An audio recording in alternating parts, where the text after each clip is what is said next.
wait for some folks to get tuned in.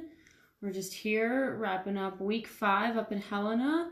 And I wanted to jump on and give you everyone a quick update on what happened this week and what to look for next week. So as people kind of jump on, I will just start to go through a few things. So for those of you that don't know me, I'm Rachel Cohn, and I'm the Director of State Government Affairs for Montana Farm Bureau. So thanks for tuning in, you guys. Again, end of week 5. So, hey Ricky, thanks for tuning in. So those of you that are just joining, if I don't know you, sometimes it's hard to tell who's on because your username is different than your actual name. So let me know who's joining. You can go ahead and comment and tell me what your favorite song is. I want to know.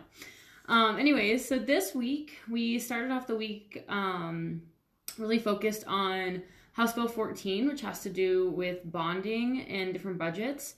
And the big topics for Farm Bureau that were talked about in House Bill 14 was the Wool Lab and the Montana Ag Experiment Station with MSU.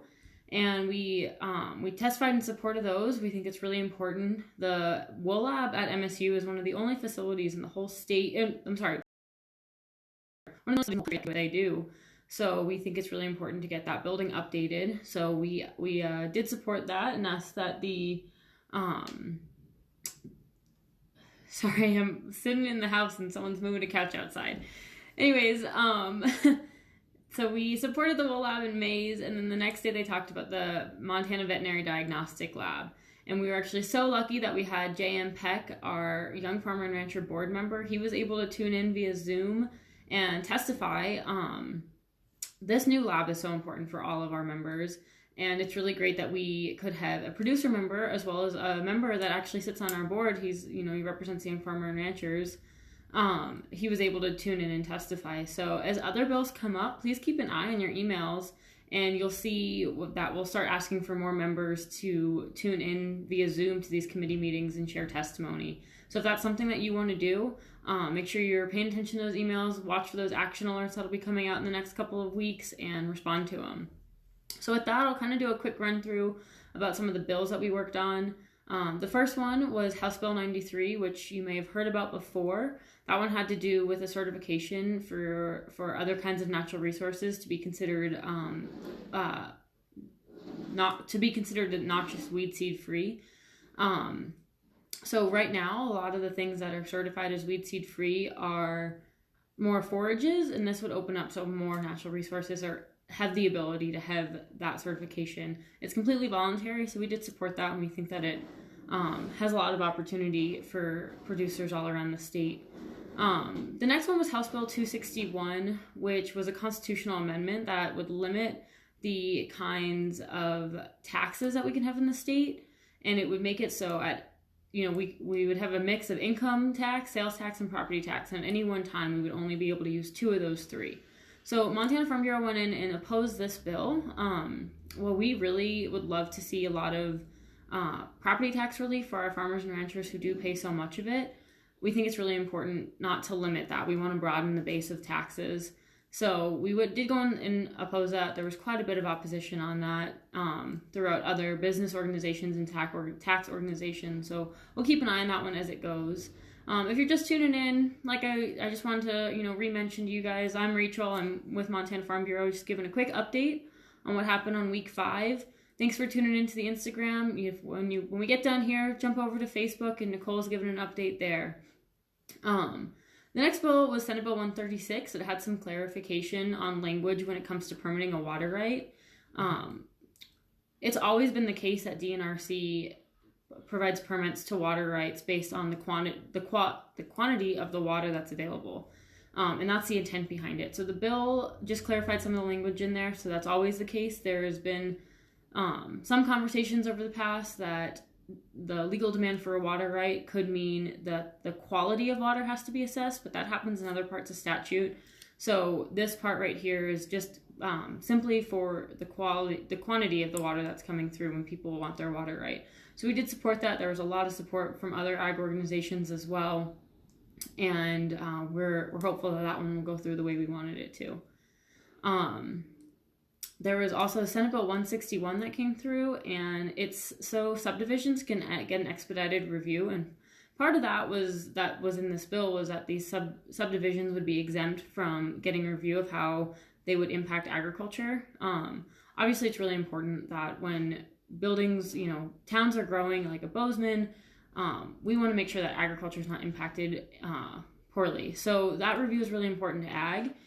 We had policy in our book that states that, so we went in and opposed that, and hopefully we can make a few things work out so that we ensure that these subdivisions are getting reviewed properly and that we can see their impacts to agriculture before that they're built. So if you have questions on anything I've talked about or want me to repeat anything or anything like that, just feel free to drop a comment. If you're watching this later when it's not live, you can leave a comment then too, and we'll be sure to come back to it and answer any questions. And as always, when we're done with our lives today, you'll get an email in your inbox that has all of the bills that we've been working on. It's our legislative e-source, and you're welcome to reply to that email and ask your questions there too. We want to make sure that our members are updated and know what's going on. Another really big thing that happened this week, more will happen next week, is the confirmation of the new director and the new appointees. So this week, Director Mike Foster from the Department of Ag was confirmed in the Senate Ag Committee, and we were very excited to be part of that and to share our support for Director Foster. We have really high hopes, and we think he's already doing such a great job. So we were happy to support that, and we'll probably be doing that this coming week with a few of the other governor appointees. So stay tuned on that. If there's things you want to know or other things you want to know coming through the week, let us know.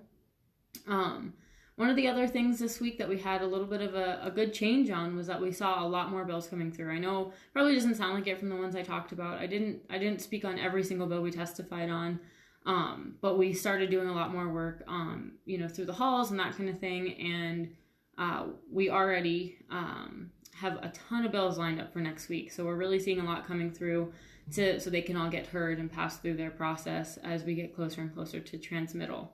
So with that, I would love to end this early so everybody can get back to their day. I really appreciate everyone that tuned in. Again, if you have questions, just feel free to drop them in the comments, and we can answer them later. You're welcome to message us or comment on this later on. So whatever works for you. But we thank you for tuning in. We are happy to do this every week and share our updates here in Helena with you. So with that, I'll sign off. But otherwise, thanks everyone for tuning in and listening to our updates. We will have hopefully a really in-depth one next week that talks about tons and tons of bills. We have right around the corner, we have a big whiteboard that talks about all the bills that we're working on. And I just looked today, and we've already got so much on there for Monday, Tuesday, and Wednesday, and we know more will come. So we'll be busy as things come, and the legislature is really getting ramped up over here. So stay tuned for these updates on Fridays. Try and get these. If you're not getting the emails in your inbox, please make sure you call our office in Bozeman and double check with Tara, and she will make sure that she gets your email updated in the system. And if your email is up to date, they most likely are in junk. I wish I knew how to fix that, but I don't. So if anyone's really savvy with tech stuff and knows how to make sure that emails don't go to junk mailboxes, give me a call. I want to know. But otherwise, I'll let everyone go. Thanks for tuning in, and have a good weekend.